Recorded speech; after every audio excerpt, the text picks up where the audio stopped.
불러주신 찬양이 우리의 신학을 고스란히 반영하고 있구나 하는 생각을 해봤습니다. 앞이 보이지 않아도 또 더디어도 그러나 신뢰하며 가야 할 길이 있는 거고, 또 답답하고 낙심되는 상황이 있어도 살아내야 하는 게 생명의 소명이죠. 그러니까 우리는 그런 소명을 이루며 사는 건데, 길이 보이지 않을 때는 길을 만들어 가야 하는 것이고, 믿음으로 산다고 하는 것은 히브리서 11장 1절이 얘기하는 것처럼 믿음은 바라는 것들의 실상이요 보지 못하는 것들의 증거니라고 말하는데, 바라는 것들의 실상이라고 하는 것, 내가 바라고 꿈꾸는 그 세계를 내 삶 속에서 구현해 가며 사는 게 믿음이고, 그리고 내 눈에는 보이지 않지만 마음으로 믿어서 또 그것들을 가시화해내는 게 믿음이라고 그렇게 얘기하고 있습니다. 우리가 하나님 나라를 정말로 믿는다고 한다면, 하나님 나라 내가 죽으면 갈 텐데 이렇게만 생각할 게 아니고, 오늘 우리가 살고 있는 이 삶의 현장을 하나님 나라로 바꿔야 하겠죠. 예를 들면 이런 거입니다.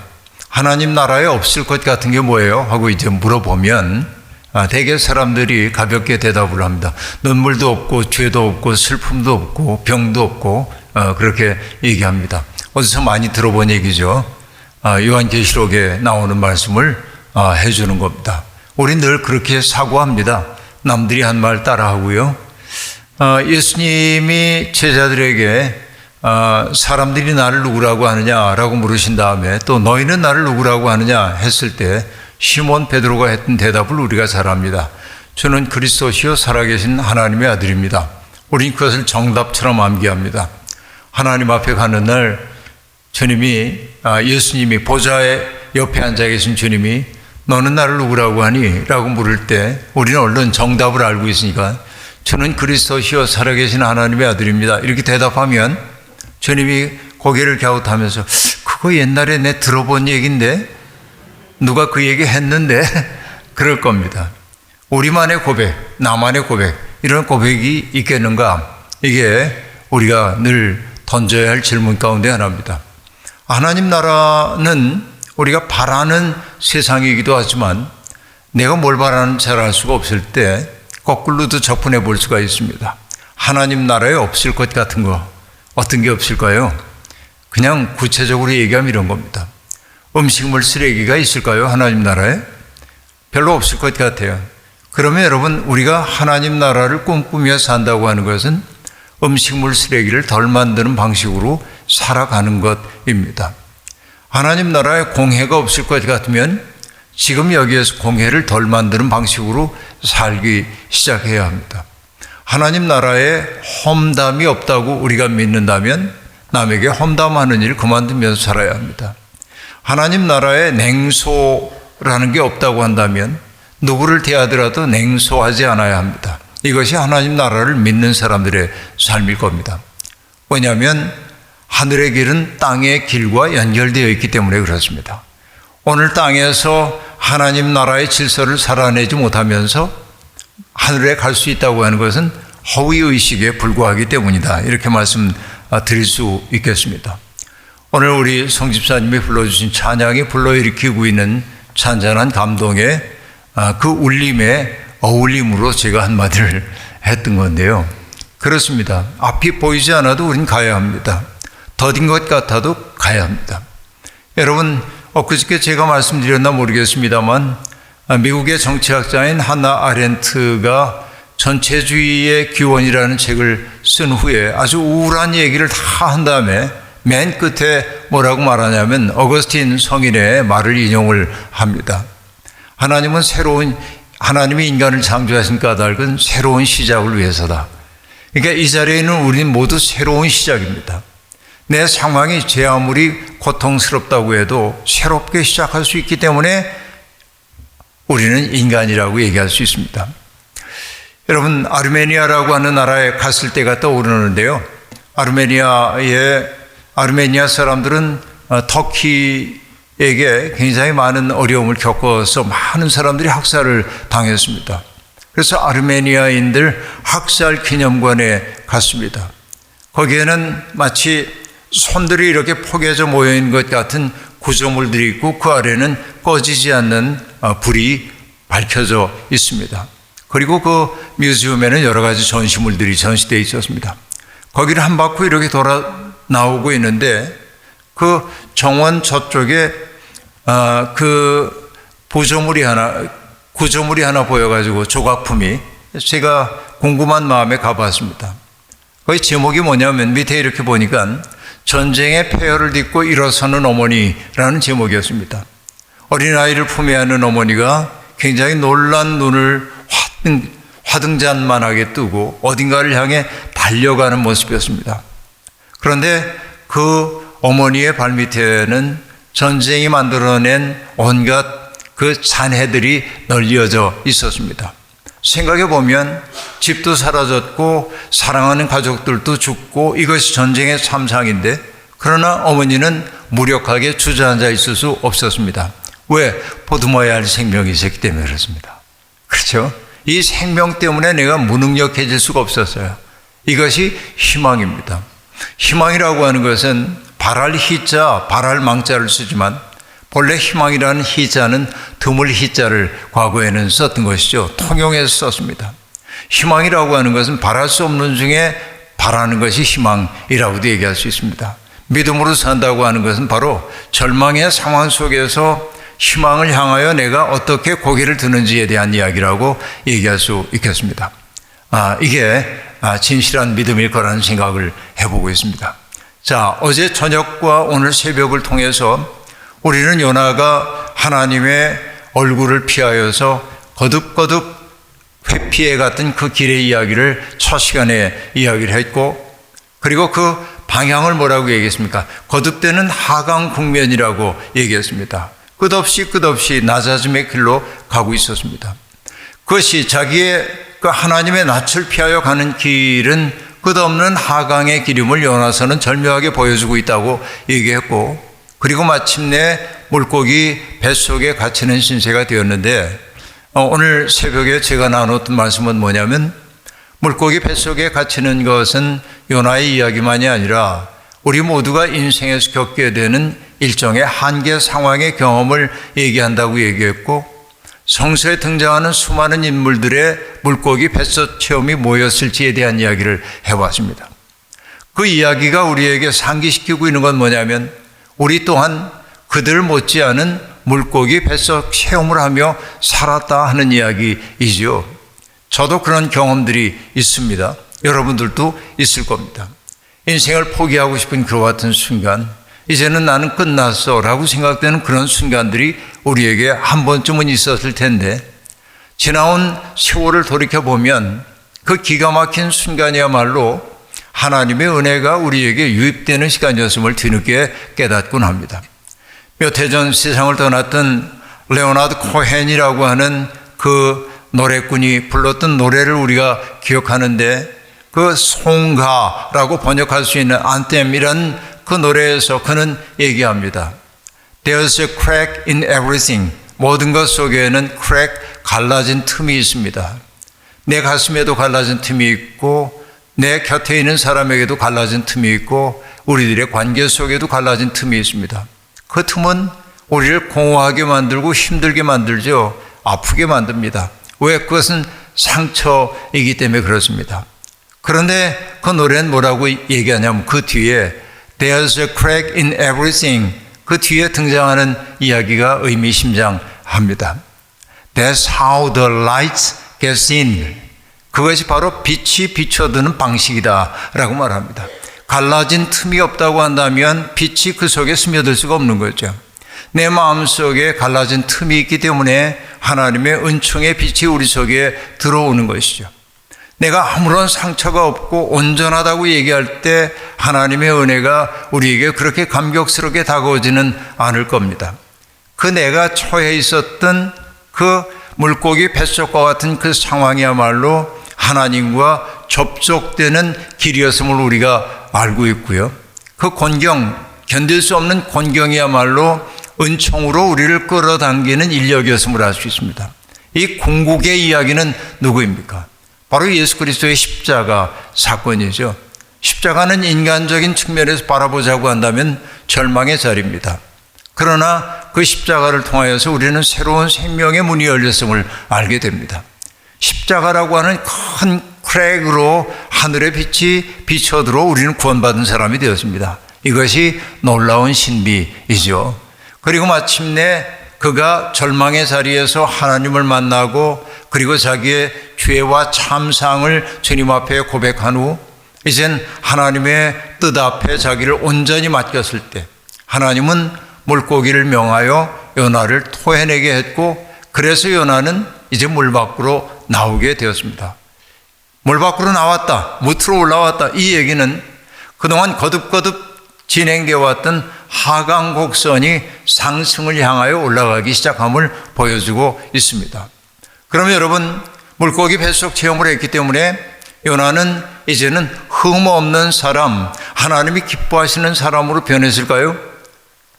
사람은 그렇게 쉽게 변화되지 않는 법입니다. 꽤 많은 사람들이 얘기를 해요. 사람은 안 변해. 사람은 변하지 않는 거야. 봄 바탕은 안 변해. 그런 이야기들을 합니다. 일견 맞는 얘기처럼 보여요. 왜? 안 변하는 사람들이 있기 때문에 그렇습니다. 그러나 그렇다면 그것처럼 허망한 노릇이 없습니다. 사람이 변할 수 없다고 한다면 얼마나 허망합니까? 그러나 여러분, 성경의 인물들은 우리에게 끊임없이 뭘 보여주냐면 변화된 사람들의 이야기입니다. 이게 내가 변하지 않은 것은 내가 변하지 않을 뿐이지, 그게 인간은 본래 변하지 않는 존재이기 때문이 아니라 변화에 저항하는 내 마음을 내가 극복하지 못했기 때문에 변화되지 않는 것일 뿐이죠. 성경은 끝없는 변화의 이야기를 하고 있습니다. 여러분, 제가 저만 생각해 봐도 저는 참 많이 변했습니다. 그렇게 생각합니다. 저는 스스로. 제가 굉장히 성격이 좀 급한 사람이었는데요. 운동하는 거 너무 좋아하고, 운동도 제가 어떤 운동을 하면 좋을까요? 여러분 보시기에. 그죠? 어떤 운동 정도 하면 좋을는지 여러분, 아이고 저 체격에 무슨 운동을 그럴지 몰라도 여러분, 저도 격렬한 운동을 좋아했습니다. 격렬한 운동 좋아하고 또 운동 제법 했고요. 제가 한때 감리사로 한국에서 부득이 맡을 수밖에 없어서 맡은 적이 있는데, 우리 지방에 있는 장로님들이 목사들하고 친교를 다지자고 탁구 시합을 하자고. 그런데 이제 이분들은 자신이 있었거든요. 탁구 시합하면은 장로들이 목사들을 압도할 거다 하는 생각이 있었어요. 왜냐하면 이 장로님들은 날마다 탁구를 치셨거든요. 새벽 기도 끝나면. 그러니까 목사들 좀 혼 좀 내줘야지. 그래서 이제 그 제안을 하고 감리사배 탁구대, 지방 탁구대회를 합시다. 그래서 그럽시다. 그랬는데 저는 탁구를 안 친 지 10년도 더 됐는데 결과부터 얘기하면 제가 우승했어요. 그러니까 그런 반칙이 어딨냐고 이제 그러는데, 제가 운동을 상당히 좋아하고 격렬한 운동 좋아하고 성격도 그랬습니다. 그릇된 거 보면 참지 못하고 그런 사람이었습니다. 그런데 여러분, 놀랍게도 지금 제 후임이 된 목사님이 저와 더불어 21년 동안을 일했는데, 부목으로 21년 동안 제가 그 목사님에게 한 번도 화를 내본 적이 없습니다. 그러면 여러분, 둘 중에 하나죠. 그분이 천사든지 아니면 내가 속 없는 사람이든지, 아마 둘이 함께 만나는지 모르겠습니다만, 그게 화내서 뭐하나 부질없이 그 생각이 내 속에 있어요. 근데 과거에는 안 그랬어요. 그래서 제가 때때로 얘기합니다. 예수 때문에 난 망했어. 왜냐하면 공격성을 잃어버렸어요. 제가 굉장히 공격적 태도가 있었거든요. 근데 싹 사라졌어요, 지금은. 그러니까 여러분, 좋아요. 제가 이런 마음이 된 게 얼마나 좋은지 모릅니다. 제가 저 자신을 봐도 많이 변했다 하는 걸 느껴요. 제가 여러분, 소위 요즘은 전혀 안 하고 있습니다만 비평가 타이틀을 갖고 있는데요. 문학비평가라는 타이틀을 갖고 있는데, 비평한다고 하는 건 뭐 잘한 건 잘한다고 하고 못한 거 못한다고 하고, 그러니까 날카롭게 봐야 합니다. 그런데 제가 이제 비평을 잘 못하겠어요. 왜냐하면 그냥 잘못된 거 있어도 좋은 점 보이면 대견하다, 그 생각이 자꾸 들어서 그래요. 그러니까 이게 천상, 이제 나는 비평가로선 더 이상 못 살겠다, 이제 그 생각이 자꾸만 드는데, 사람은 변화될 수 있는 겁니다. 그런데 그 변화의 과정이 급진적으로 오는 사람도 있고 점진적으로 오는 사람도 있고 변하지 않는 사람도 있습니다. 자, 요나서 2장을 보면은 요나는 완전히 새로운 사람으로 거듭난 것처럼 보여요. 근데 3장으로 넘어오면 꼭 그렇지 않다, 이런 거 알 수 있습니다. 자, 두 번째 하나님의 말씀이 임하여서 니느웨로 가라 하자 요나는 하나님의 말씀을 받아들입니다. 1장에서는 거절했거든요. 근데 3장에 와서는 그가 거절하지 않고 니느웨로 갑니다. 성경은 그 니느웨를 뭐라고 얘기하냐면 니느웨는 큰 성이라 사흘길을 걸어가야 한다고 얘기합니다. 그러니까 얼마나 큰 성인지 사흘 정도를 걸어야 다 돌 수 있다고 얘기를 합니다. 그런데 여러분, 발굴팀들이 니느웨를 실제로 발굴을 해본 결과 니느웨 성 전체 둘레는 약 12km, 그것만 해도 큰데 12km라고 한다면은 여러분 대단히 큰 도시죠. 과거에 성곽이 있었던 도시로 얘기한다고 한다면. 근데 남자들 걸음으로 좀 빨리 걷는, 저는 이제 보통 집에서 걷고 그럴 때 1km를, 그러니까 1km를 몇 분 정도에 걷냐면은 어쨌든 1시간 동안을 딱 걸으면 제가 몇 킬로쯤 걷냐면은 한 6.4km 이 정도를 걸어요. 그러니까 빠른 걸음이에요, 상당히. 그럼 제 걸음으로는 2시간이면 돌 수 있습니다. 그러나 여러분, 천천히 걷는 사람 넉넉 잡고 3시간 걸으면은 니느웨를 다 둘러볼 수 있는 거리입니다. 그런데 성경은 뭐라고 얘기하냐면은 사흘길 갈 수 있는 거리라고 얘기합니다. 자, 이 사흘이라고 하는 것은 완전 수와 관련되는 것이고요. 그만큼 크다라고 하는 얘기고, 니느웨가 큰 도성이라고 하는 것은 객관적인 크기를 얘기하는, 공간적 크기를 얘기하는 게 아니라 그 니느웨가 품고 있던 죄의 깊이를 드러내기 위한 수사입니다. 크다라고 하는 그 얘기는 그런 이야기입니다. 그래서 요나가 이제 그 도성 안으로 쑥 들어가가지고 외치기 시작합니다. 뭐라고 외치냐면 히브리어로 5글자입니다.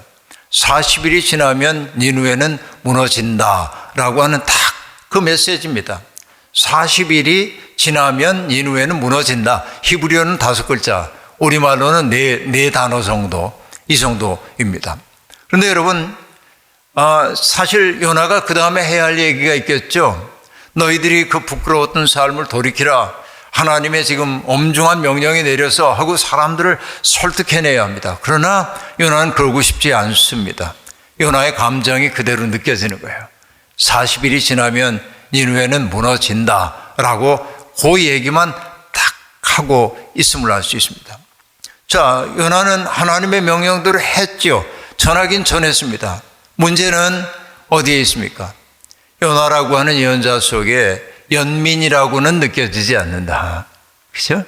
타자들, 어쩌면 죽을지도 모르는 타자들에 대한 연민의 마음이 조금 더 느껴지지 않는 싸늘함이 그 속에 있습니다.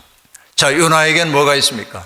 나는 히브리인이고 이 니느웨는 이방민족이고 우리를 괴롭혔던 나라고, 그러니까 이 나라는 망하는 것이 우리 입장에서 좋아요. 부득이하게 하나님의 명령에 따라서 말씀을 전하긴 해야 하지만은 이들이 회개하고 돌이키기를 원하지 않았기 때문에 요나는 단순하게 그 말만 하는 겁니다. 40일이 지나면 니느웨는 무너진다라고만 얘기합니다. 이게 우리들은 아닌가 생각해 볼 때가 아주 많이 있습니다. 아시리아의 그 강포함과 사악함, 그런 것들을 생각하면 이 요나의 마음도 알 수 있을 것 같아요. 그리고 요나는 아무런 기대도 안 했을 겁니다. 들은 척도 안 할 거라고 생각했을 겁니다. 그런데 여러분, 놀라운 일이 벌어지기 시작했습니다. 요나의 선포를 듣고 백성들부터 참회하는 운동이 벌어지기 시작했다. 성경이 그렇게 얘기하고 있습니다. 그렇죠? 니느웨 사람들이 하나님을 믿고 금식을 선포하고 높고 낮은 자를 막론하고 굵은 베옷을 입은지라, 그렇게 말하고 있습니다. 그 일이 백성들이 참회한다는 이야기가 임금의 귀에까지 들려오자 임금도 보좌에서 일어나서 왕복을 벗고 굵은 베옷을 입고 제위에 앉았다. 이렇게 얘기합니다. 아주 심플하게 얘기를 하고 있습니다. 자, 그런데 여러분 생각해 보십시오. 저는 이게 속상한 마음이 뭐냐면 하나님의 마음과 접속된 자가 예언자라고 얘기했습니다. 기억나시죠? 하나님의 파토스를 느끼는 게 예언자라고 얘기했습니다. 그렇다고 한다면 이 요나는 하나님의 마음이 어디에 있는지를 알아차려야 합니다. 그렇다면 하나님은 지금 이 백성을 멸망시키는 그 자체가 목적이 아니에요. 그들이 돌이키기를 바랄 뿐입니다. 그럼 요나의 메시지는 그렇게 가야만 합니다. 그런데 요나는 그러지 못했다 하는 얘기죠. 자, 여기에 문제가 있습니다. 요나의 마음속에서는 여전히 장벽이 철폐되지 않았다 하는 얘기입니다. 저는 예수님을 누구라고 얘기하냐면 예수의 운동은 장벽 철폐라고 늘 생각하고 있습니다. 에베소서 2장이 그렇게 얘기하고 있죠. 우리 예수 그리스도를 말하면서 이렇게 얘기합니다. 예수님은 당신의 육체로 이방인과 유대인 사이를 가르는 담을 허물어 화해하게 하셨다라고 말합니다. 담을 허무는 것이 바로 예수님의 마음이고 하나님의 마음입니다. 여러분, 우리가 하나님 그러니까 사람들은 자꾸 그 하나라고 하는 숫자, 유일신, 하나님은 한 분이야. 여기에 포커스를 맞추는 경우가 제법 많이 있습니다. 그 말이 딱히 그런 말은 아니지만 그러나 하나님이라고 번역된 그 말의 깊은 의미를 올바로 살리는 것이라고는 얘기할 수 없습니다.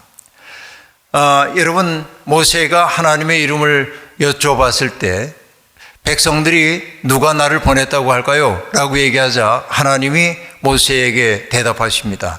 나는 스스로 있는 자다. 옛날 성경은 그렇게 번역을 해놨습니다. 스스로 있는 자, 그러니까 어떤 존재를 뜻하는 것처럼 들립니다. 그러나 히브리어의 원래의 의미는 그렇게 존재론적 언어가 아닙니다. 히브리어 성경을 라틴어로 번역할 때 그 나는 나다라고 하는 그 말을 어떻게 번역할지를 몰라서 우리가 존재론 할 때 ontology라고 얘기하는데 on자가 들어가죠. on이라고 번역을 했단 말이에요. 그러니까 당신의 이름은 무엇입니까? 라고 얘기했을 때 하나님이 대답하신 것은 뭐냐면 나는 나이고자 하는 나다입니다. 본래는 나는 내가 되고자 하는 나다라고 얘기하므로 하나님은 당신을 어떤 규정 속에 담아두지 않고 사람들의 삶 속에서 어떤 행위를 통해 당신을 드러내는 존재라고 얘기를 하고 있어요. 나는 나이고자 하는 나다라고 얘기하는 건 그런 거예요. 그러니까 엄밀하게 얘기하면 하나님을 우리가 알아차릴 수 있는 것은 무엇을 통해서? 경험을 통하여 그분을 느끼는 수밖에 없는 거예요. 이게 이제 하나님의 이름에 얽혀있는 비밀입니다. 그럼 하나님은 뭐 하는 분입니까? 하나님은 하나 되게 하는 님입니다. 하나님은 하나 되게 하신다. 나뉜 것들이 하나 되게 하는 것이 하나님의 마음임을 알 수 있습니다. 오랫동안 우리가 사탄을 얘기할 때 사탄은 어떤 역할을 한다고 봤냐면 사탄은 나누고 지배하는 것, divide and rule, 이게 사탄의 전략입니다. 사탄은 끊임없이 사람들을 갈라놓아서 멀어지게 만듭니다. 이게 사탄의 전략입니다. 그러나 하나님의 마음이 사람들 속에 들어가면 사람들이 멀어졌던 사람들이 가까워지기 시작합니다. 이것이 여러분 우리가 사도행전에서 보고 있는 초대교회의 모습이기도 합니다. 그들이 성령에 충만해졌을 때 함께 모여 기도하고 사도들의 말씀을 듣고 떡을 함께 뗐고 자기들의 재산을 공동체에 바침으로써 필요한 사람들에게 나누어 주게 되었습니다. 나와 전혀 무관했던 사람들이 연결되도록 해주었어요. 하나가 되는 것은 더욱더 커지는 일이기 때문에 그러합니다. 하나님이 하신 일은 하나가 되게 하는 겁니다. 사탄이 하는 일은 가르고 나누는 일입니다. 여러분, 제 딸이 어렸을 때 우리가 이제 자려고 자리에 이렇게 누워 있으면 딸아이가 딱 와가지고 저와 아내 사이에 이렇게 탁 누워요. 그럼 제가 이제 애한테 이렇게 질문을 합니다. 딸 이름이 지은인데, 지은아, 이렇게 사이좋은 엄마와 아빠 사이에 이렇게 딱 끼어드는 걸 뭐라고 하는 줄 알아? 얘가 한 5살이나 6살 됐을 때일 겁니다. 그걸 뭐라고 하는 줄 알아? 그러니까 얘가 뭐라고 대답하냐면 싸가지? 그렇게. 나도 전혀 예기치 않았던 그런 대답을 듣고 놀랐어요. 그런데 제가 아이에게 할 소리는 아닌데 뭐라고 얘기하냐면 그런 걸 사탄이라고 하는데, 사탄은 뭐냐면 사이 좋은 사람들 사이에 조그만 틈을 내 의심하게 만들거나 서로를 미워하게 만들어 틈을 만들고 거기에다가 뭐하냐면 쐐기를 박아가지고 탁 쳐서 갈라지게 만들어요. 이게 사탄이 하는 일입니다. Divide and rule이에요. 그러나 하나님은 사탄과는 전혀 달라요. 나뉘어져 있는 이들을 하나로 연결해 준단 말이에요. 내가 성령 충만함 속에 있을 때의 특색이 뭡니까? 연결되며. 성령에 충만한 초대교회 신자들은 뭐냐면 연결되었다라는 얘기입니다. 이게 여러분 하나님이 하시는 일이죠. 여러분, 우리 교회에 이제 제가 목회하던 교회에 사회복지사가 많았습니다. 어느 날 이제 그분들이 하는 일이 참 고마워서 그대들이 하는 일을 우리 교회들에게 소개를 좀 하면 좋겠소 하고 얘기해서 한 사회복지사가 어떤 기관에 속하지 않고 마을 만들기 작업을 하고 있는 그런 사회복지사였습니다. 근데 그가 자기가 하고 있는 일을 증언을 하는데 제가 깜짝 놀랄 만한 얘기를 했습니다. 여러분, 우리 교회는 서울역 근처에 있었거든요. 그러니까 서울역 앞에는 정말 그 홈리스들이 참 많아요. 이 사람들은 술도 마시고 좀 낯살집 풀어지게 하는 일들을 할 때가 아주 많이 있고, 그런데 이제 그분이 이렇게 얘기합니다. 홈리스가 되고 있는 분들은 경제적인 문제 때문에만 거기에 있지 않다는 거예요. 제일 큰 문제가 경제적 문제이긴 하지만 경제적 문제로부터 비롯된 관계의 어려움을 겪기 시작하는 거예요. 그러니까 내가 경제적으로 어려워지니까 친밀했던 사람들이 등을 돌리기 시작합니다. 그리고 일가 친척들도 더 이상 도움을 줄 수가 없으니까 외면하고 전화도 안 받고 그래요. 그러면 그가 하는 얘기가 뭐냐면 그들을 붙잡고 있었던 사회적 끈들이 다 끊어진 상태가 바로 홈리스의 상태래요. 그래서 그분들은 그 끈들이 만들어내고 있는 윤리적 책임 같은 게 있잖아요. 내가 누군가의 목사이고 내가 누군가의 아빠이고 내가 누군가의 삼촌이고 이러면 그 관계 속에서 내가 지켜가야 할 나의 윤리가 있잖아요. 근데 이 끈들이 다 끊어지고 나면 그냥 책임을 느끼지 않는 거예요. 이게 이제 노숙인들이 다 그렇다는 얘기가 아니고 일부 노숙인들 가운데는 어떻게 보면 인간적 교양을 다 버린 것처럼 보이는 행태를 보일 때도 있습니다. 그러니까 그분이 얘기합니다. 사회복지의 핵심은 뭐냐면 연결을 만들어주는 거예요. 이렇게 연결을 만들어주는 게 사회복지의 핵심이라고 얘기하고, 자기들이 마을 사업하고 있는 까닭도 그거라고 얘기하고, 교회가 할 수 있는 일이 바로 그런 연결을 만드는 것이라고 얘기합니다. 저는 굉장히 그때 깊은 감명을 받았습니다. 그러고 보니까 성령이 하시는 일이 연결 만드는 거예요. 연결을 만들어요. 무관했던 사람들이 연결되어서 기쁨과 슬픔을 함께 하게 만든단 말이죠.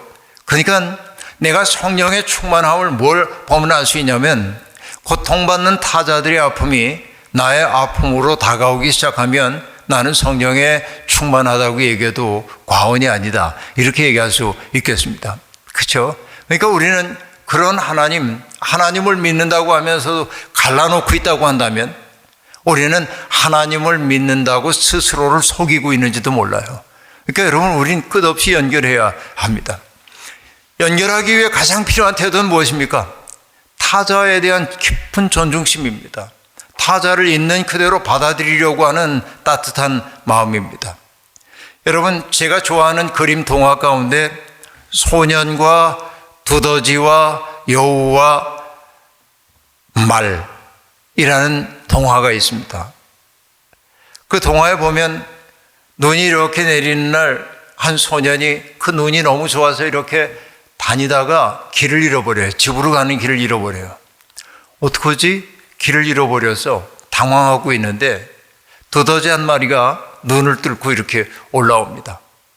그래서 약간 경계를 하지만 서로 좋은 관계가 돼요. 그리고 얘기합니다. 내가 옛날에 할아버지한테 들었는데 길을 잃어버렸을 때 집을 찾으려면 강을 따라 가야 한대. 우리 강을 따라서 한번 가볼까? 그 강을 따라 둘이 이렇게 가요. 두더지하고 소년이. 그러다 두더지가 소년에게 묻습니다. 너는 어떤 사람이 되고 싶어? 그래서 그 소년이 대답해요. 친절한 사람. 네? 친절한 사람. 그렇게 얘는 참 친절해요. 근데 여러분 가다 보면 늑대도 만나기도 하고요. 그리고 늑대가 그 두더지를 잡아먹으려고 그러는데 소년이 두더지를 이렇게 감싸 안고 그러지 말라고 하자 늑대가 포기하고 여우가 포기하고 이제 가는데 그렇게 가던 여우가 덫에 걸려가지고 죽을 지경에 이르게 됩니다. 그때 두더지가 두려움을 무릅쓰고 가가지고 그 끈을 끊어줘요. 그래서 여우도 동행이 됩니다. 그런데 또 물어요. 두더지가 물었나 누가 물었나 모르겠는데 여우에게 이렇게 묻습니다. 네가 그동안 해온 말 가운데 가장 용감한 말은 뭐야? 네가 했던 말 가운데 가장 용감한 말은 뭐야? 그러자 여우가 대답합니다. 도와줘. 여러분 누군가에게 도와달라고 하는 것은 부끄러운 일이 아닙니다. 그것은 용감한 일이기도 한 것이죠. 그래요 여러분. 그러면서 이제 함께 가면서 말과 함께 이렇게 가는 나중에 이제 그 말이 얘기합니다. 난 너희들에게 비밀이 하나 있는데 사실은 나는 날개가 있거든.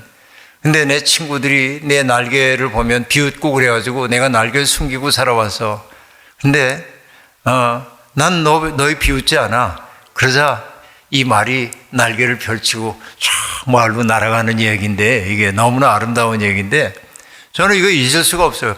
너는 어떤 사람이 되고 싶어? 친절한 사람.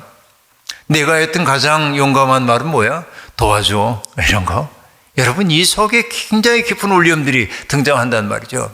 그러니까 내가 믿음이 깊어진다고 하는 건 하나님의 마음에 접속되었을 때 내 마음에 일어난 사건은 뭐냐면 타자를 친절하게 대하게 되는 마음이란 말이죠.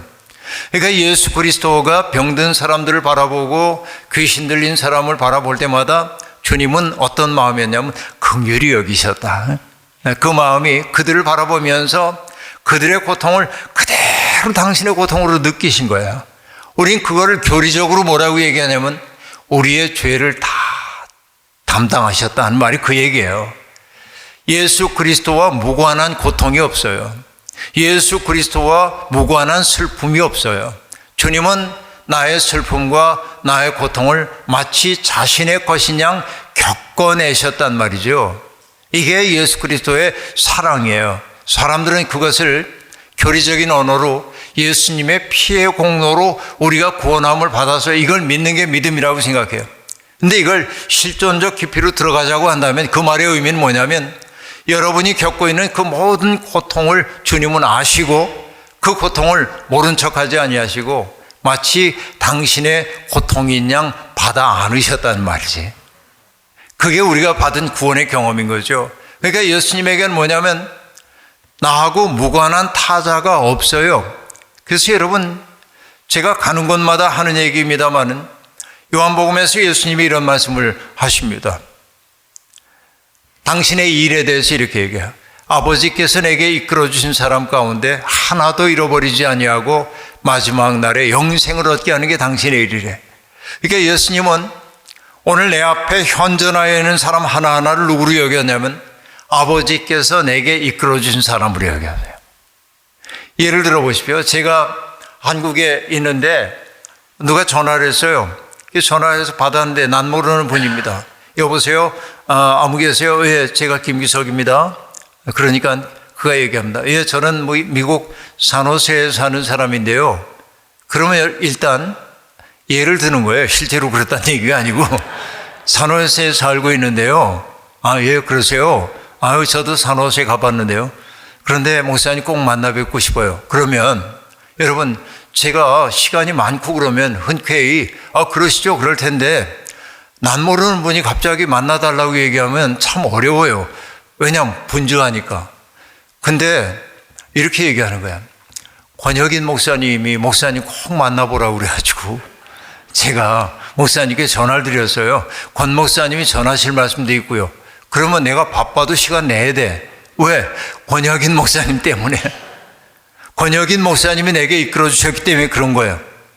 그러니까 여러분, 나하고 친밀한 관계, 그렇죠? 친밀한 관계인 목사님이 내게 이끌어 준 사람을 내가 함부로 대할 수 없는 것처럼, 그런데 예수님은 당신 앞에 있는 사람을 누구로 여겼어요?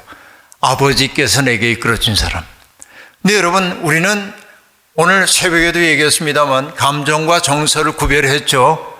나와 대상 사이에 어떤 관계를 나타내는 게 감정이었어요. 그런데 불쾌의 감정도 있고 유쾌한 감정도 있습니다. 내 마음을 잘 살피면 그 감정에 내가 휘둘리지 않을 수 있어요. 그런데 이모션, 정서라고 하는 것은 오랜 세월 살아오면서 내 속에 습관처럼 각인된 그런 분위기, 이런 게 정서예요. 이건 점처럼 떨쳐버리기가 어렵다 하는 얘기를 했는데, 이런 두 가지를 이제 구분을 해냈는데, 예수님도 어떤 사람을 보면 유쾌한 사람도 있고 그렇지 않은 사람도 있을 거예요. 저도 그렇습니다. 이분은 보기만 해도 기분이 좋아. 여러분, 눈빛이 맑은 사람 보면 참 좋잖아요. 눈빛이 맑은 사람 보면 참 좋다, 이렇게 느껴요. 근데 개슴츠레한 사람 보면 이거 왠지 좀 그죠, 개슴츠레한 그래요. 근데 여러분, 예수님은 가리지 않았다.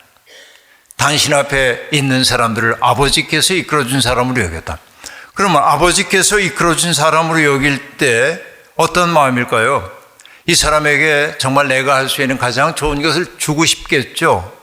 나를 선물로 주겠죠. 그걸 뭐라고 얘기합니까? 사랑이잖아요. 그러니까 예수님은 모든 사람을 사랑으로 대했단 말이죠. 그러니까 그 하나님의 마음과 접속된 사람은 친절해야 돼. 그리고 그들의 고통을 내 고통처럼 느껴야 돼. 그런데 요나는 지금 뭐냐면 그 마음에 접속은 안 됐어요. 말씀만 들려왔어요. 40일이 지나면 니느웨는 무너진다라고 외칩니다. 그래서 니느웨 사람들이 하나님을 믿고 금식을 선포하고, 그쵸, 높고 낮은 자 다 막론하고 굵은 벼옷을 입고, 그 일이 왕에게 알려지자 왕까지도 참회를 했다. 백성이 변하면 왕도 변하게 마련이에요. 그 반대가 아닙니다. 백성이 변해야 왕이 변합니다. 그러고 나서 뭐라고 얘기하냐면, 그러자 왕이 이제 대신들이 조서를 내립니다.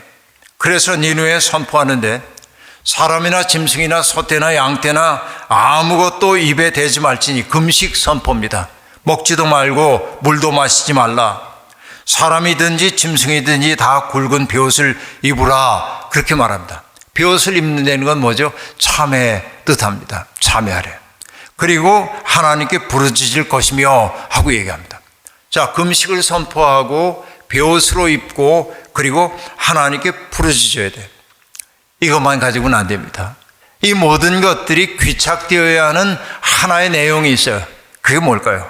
각기 악한 길과 손으로 행한 강포에서 떠날 것이라 하고 얘기하고 있습니다. 악한 길과 손으로 행한 강포에서 떠나라 라고 얘기합니다. 자, 이게 우리들에게 주어져 있는 그 회개가 무엇인지를 그대로 보여주고 있는 겁니다. 강포라고 하는 건 뭐죠?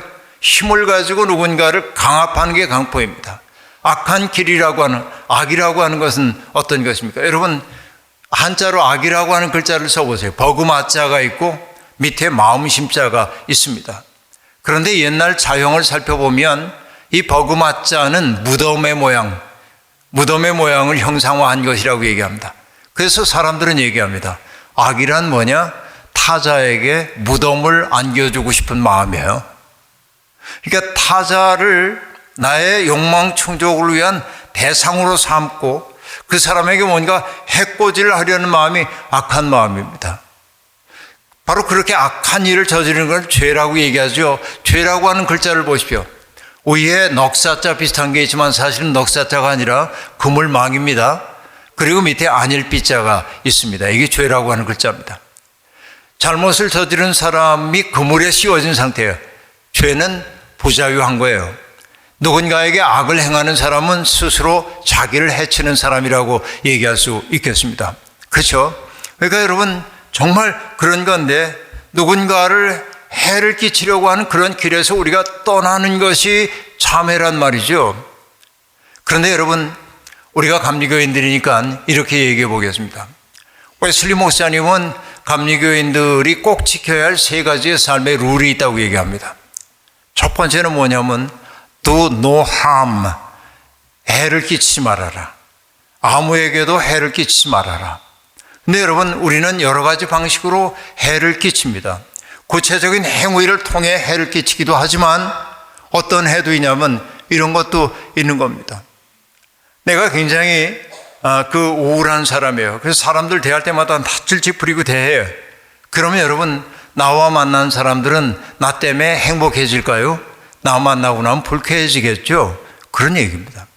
제가 어디 가나 여러분께 소개하는 시 가운데 하나가 정현정 선생님의 비스듬이라고 하는 시인데 세상 모든 게 다 그래요. 어디 기대지 않고 살 수 있나요? 저 공기를 비스듬히 기대고 있는 나무를 보세요. 이렇게 얘기하면서 세상의 모든 게 서로를 기대고 있다고 얘기한 다음에 그 뒤에 나오는 얘기를 여러분과 소통하기 위해 내 방식으로 얘기합니다. 우리는 기대는 게 많은데 내가 기대는 게 맑으면 나 또한 맑아지는 거고 내가 기대는 게 흐리면 나 또한 흐려지는 거죠.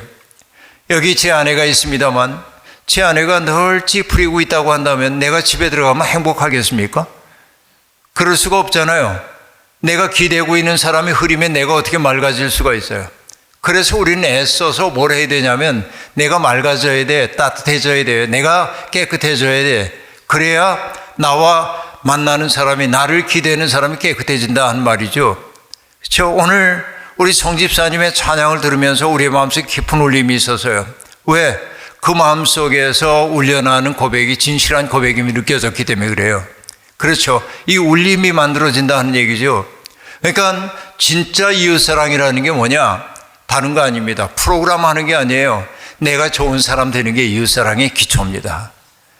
내가 좋은 사람이 돼야 나를 만난 사람들이 그들 속에 있는 선의 가능성을 발현하고 싶기 때문에 그래요. 그러니까 여러분 남에게 해를 끼치지 않는다고 하는 그 첫 번째는 뭐냐면 내가 좋은 사람 되는 거예요. 그리고 두 번째 감리교인들의 삶의 룰 두 번째는 뭐냐면 do good 그래요. 선한 일을 행하라. 누구에게라도 언제라도 기회가 있든지 없든지 오래오래 모든 사람에게 선을 행하라. 적극적으로 선한 일을 행하래. 선을 행한다는 것은 무엇입니까? 예수님의 표현대로 얘기하면 나에게는 우리에 들지 않은 양도 있다고 하면서 주님이 말씀하십니다. 나의 일은 양들로 하여금 생명을 얻고 또 얻어 풍부하게 하기 위해 왔다고 주님 말씀하셨어요. 그러니까 우리가 예수 믿는 사람이라고 한다면 나와 만났기 때문에 저 사람들이 풍부해지기를 꿈꿔야 돼. 이게 선한 일이에요. 그렇죠? 나 때문에라도 저 사람들이 생명이 줄어드는 게 아니라 생명을 풍요롭게 누릴 수 있도록 살아야 돼. 이게 선함입니다. 그런데 여러분 남에게 해를 끼치지 않고 선을 꾸준히 행하기 위해서는 그 다음 조건이 이루어져야 합니다. 세 번째 룰이에요. 그게 뭐냐면 stay in love of God 그래요. 하나님의 사랑 안에 머물러라. 하나님의 사랑이 내 속에 차 들어오게 될 때 난 비로소 남에게 해 끼치지 않는 삶을 꿈꾸게 돼. 그 사랑이 내 속에 들어오게 될 때 나는 비로소 뭐 하냐면 선을 행할 수 있는 능력이 생겨납니다. 그래서 이렇게 내 속이 충만해졌을 때 흘러넘치는 윤리를 실천할 수 있어요. 그걸 뭐라고 얘기하냐면 흘러넘침의 윤리라고 그래요. Ethics of Superabundance라고 얘기하는데 그러니까 흘러넘침의 윤리예요. 기독교인의 삶이라고 하는 것은.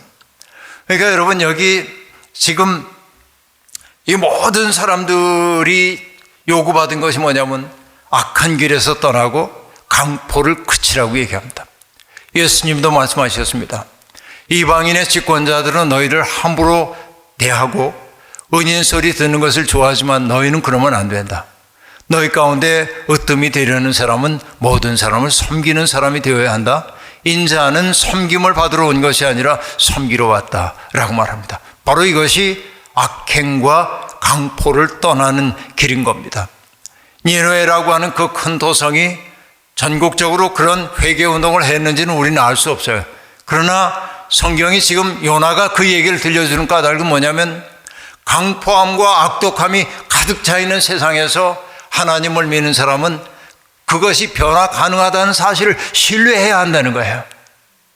이게 이 요나서의 메시지라고 얘기할 수 있겠다 하는 얘기입니다. 그래서 여러분, 이 하나님이 그 회개하고 있는 그들을 바라보면서 뜻을 돌이키시고 그 진노를 그치사 이제 기도하는 거예요. 이렇게 우리가 참회 기도를 해야 할 까닭을 왕과 대신들이 얘기합니다. 하나님이 뜻을 돌이키시고 그 진노를 그치사 우리를 멸망하지 않게 하시리라. 그렇지 않을 줄을 누가 알겠느냐 한지라 라고 말합니다. 결국은 참회한다고 하는 건 뭡니까? 내가 얼마나 그릇된 방식으로 살아왔는지, 내가 내 욕심 차리기 위해 어떻게 다른 사람들을 수단으로 삼고 살았는지, 이런 것들 생각하면서 남의 밥그릇 엎으며 살아온 거 아닌지 돌이켜보면서 내 삶을 참회해야 하는 겁니다. 여러분, 이번 주간에 우리 설날이 있었죠? 여기서도 설날 지키는지 모르겠습니다만은 여러분, 설날이나 뭐 추석 때가 되면은 귀성 행렬들이 집으로 확 가잖아요. 이렇게 그 긴 시간 갑니다. 왜 고향을 찾아갈까요? 내가 얼마나 잘났는지 보여주기 위해서 그럴까요? 아니요, 그곳에 어머니가 계시고 아버지가 계시기 때문에 가는 겁니다. 고향. 그래서 여러분, 늘 떠오르는 게 정일근 시인의 둥근 어머니의 두레밥상이라는 시가 떠오르는데, 그렇죠? 어머니의 둥근 두레밥상에 앉아가지고서는 지지배배 그 제비 새끼들처럼 숟가락 높이 올려들고 어머니가 골고루 나눠주시는 고기 반찬 골고루 나눠 먹고 싶다고 얘기하면서 자기의 삶을 반성합니다. 모난 밥상에 지쳤어. 그러니까 모난 밥상이라는 게 여러분 뭐 형태의 모남을 얘기하는 게 아니라 밥 벌어먹기 위해서 우리가 얼마나 경쟁하고 얼마나 남의 마음 아프게 하고 그럽니까? 이게 이제 모난 밥상으로 얘기해요. 그러니까 내 밥상 지키겠다고 남의 밥상 빼앗을 때도 있고, 그렇죠? 남의 밥상 엎어버릴 때도 있고, 그래서 우리는 마치 손톱을 짐승들처럼 키워가지고 남을 핥히고 지냈는데 어머니의 두레밥상 앞에 앉아가지고 골고루 착해지고 싶다고 노래하는 시가 있단 말이에요. 저는 그 시를 매우 좋아하는데, 여러분 그런 거죠. 그러니까 내가 살아온 그 모습을 보니까 내가 살겠다고 남의 밥상 빼앗기도 하고, 내가 살겠다고 남의 밥상 엎어버리기도 하고, 내가 모욕당했다고 손톱을 세워가지고 남을 핥히기도 하고, 이렇게 산 것이 얼마나 부질없는 삶인지를 느끼게 되는 거예요. 참회의 눈물을 흘릴 수밖에 없죠. 여러분, 언제 눈물을 흘려보셨습니까? 정말 과거에 우리는 많은 눈물을 흘렸죠. 예수 믿던 초창기에 하나님의 은혜가 우리를 사로잡은 게 얼마나 감격스러웠어요. 그러나 신앙생활 연조가 깊어갈수록 우리는 울지 않는 사람이 되어버렸는지도 모릅니다. 그래서일까요? 여러분, 1930년대에 한국의 신비주의 목사님이었던 이용도 목사님은 하나님 앞에 간절히 눈물을 주소서라고 하는 시를 바쳤습니다. 눈물을 주소서. 오늘의 우리는 눈물이 다 말랐습니다. 눈물 없는 곳에 되지 못한 것들만 무성하여 있습니다. 눈물은 살균력이 있습니다. 원망, 불평, 이기 등은 전염병균과 같아서 자신을 죽이고 또 남의 가슴에 살촉을 받아 죽게 하는 악독한 병균입니다. 이 모든 균들은 눈물로써 죽일 수 있습니다. 동정의 눈물이 쏟아질 때, 뜨거운 사랑의 눈물이 쏟아질 때 남을 원망하는 것이나 시기, 불평, 이기, 행위 등 모든 불선의 병균은 다 죽어버리고 맙니다. 그리고 따스하고 온유하고 미쁜 새 마음을 내어줍니다. 마치 상처에 소독을 한 후 새살이 돋아 나오듯이. 그렇죠? 내가 얼마나 잘못 살아왔는지 첫날부터 얘기했습니다. 우리가 우주적 기적인데, 내 삶이 우주적 기적인데 그 삶을 낭비하고 욕심 이루겠다고 살다 보니까 남의 밥상 걷어차는 사람으로 살아왔는지 모르겠는데 내가 상처받지 않기 위해서 내 마음 딱딱하게 만들어가지고 살면서 눈물을 잊은 사람이 되어버리고 말았는데, 그런 내가 너무도 부끄러워서 눈물을 흘리게 될 때 내 속에 있었던 병균들은 다 죽고 새살이 돋아 나온다. 이게 진정한 참회인 것이죠. 그들은 눈물도 흘렸을 겁니다. 그리고 오늘 본문의 마지막 구절이 이러합니다. 하나님이 그들이 행한 것 곧 그 악한 길에서 돌이켜 떠난 것을 보시고 하나님이 뜻을 돌이키사 그들에게 내리리라고 말씀하신 재앙을 내리지 아니하시니라. 3단계입니다. 그들이 행한 것을 보셨다. 그리고 뜻을 돌이키셨다. 그렇게 얘기하고 있습니다. 그리고 재앙을 내리지 않았다라고 얘기합니다. 그렇습니다. 이것이 하나님의 사랑법입니다. 하나님의 사랑법이 바로 이러합니다. 누군가를 사랑한다고 하는 것은 참 힘겨운 일입니다. 오늘 새벽에도 말씀드렸죠.